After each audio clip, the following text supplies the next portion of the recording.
Ketua Menteri Sarawak Datuk Patinggi Abang Johari Tun Openg hari ini mengumumkan belanjawan berjumlah 10.136 bilion ringgit bagi 2022 berikutan kerajaan negeri akan memberi tumpuan membantu rakyat dalam situasi kesan daripada pandemik COVID-19. Menurutnya, belanjawan Sarawak 2022 telah dirumuskan dengan berlatar belakangkan prestasi ekonomi global dan domestik serta ramalan pertumbuhannya pada tahun depan.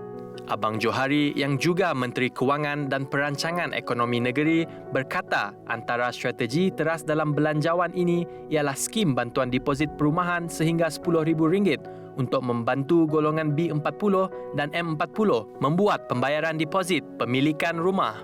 Sementara itu, penjawat awam Sarawak akan mendapat bantuan khas sebulan setengah gaji, manakala penjawat awam persekutuan di negeri mendapat RM500. Perdana Menteri Datuk Seri Ismail Sabri Yaakob membentangkan rancangan Malaysia ke-12 di Dewan Negara pada Selasa. Rancangan Malaysia dari 2021 hingga 2025 itu sebelum ini diluluskan di Dewan Rakyat Khamis lepas selepas dibentang pada 27 September lepas dan dibahas 106 ahli parlimen. Ia yang menjadi landasan hala tuju pembangunan negara untuk 5 tahun selepas ini akan melalui sesi perbahasan ahli Dewan Negara sebelum diluluskan di peringkat Dewan Negara. Malaysia kekal berpendirian bahawa pembentukan Pakatan Strategik Keselamatan Baharu Australia, United Kingdom dan Amerika Syarikat atau AUKUS melahirkan kegusaran. Ini kerana menurut Menteri Pertahanan Datuk Seri Hishamuddin Tun Hussein, perkara itu berpotensi mengganggu gugat keamanan dan kestabilan Asia Tenggara.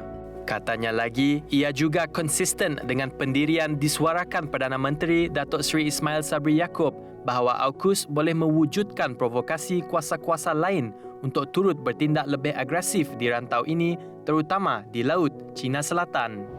Usul bagi membahas dan meluluskan ketetapan menurut Fasal 3 Perkara 150 Perlembagaan Persekutuan untuk mengungkaikan ordinan-ordinan darurat akan dibawa ke persidangan akan datang.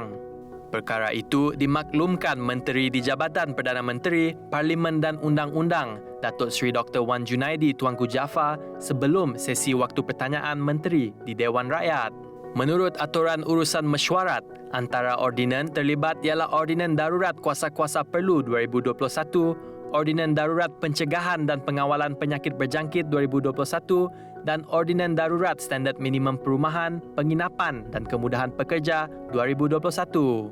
Jabatan Pengangkutan Jalan atau JPJ akan melakukan pemeriksaan secara berkala bagi memastikan semua penumpang yang menaiki pengangkutan awam untuk rentas negeri telah lengkap menerima 2 dos vaksinasi.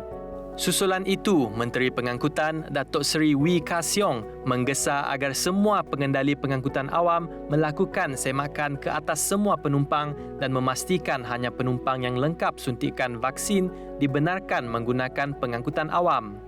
Menurut Ka Siong, pemeriksaan akan dilakukan secara berkala bagi memastikan prosedur operasi standard atau SOP yang ditetapkan dilaksanakan termasuklah syarat lengkap suntikan vaksin.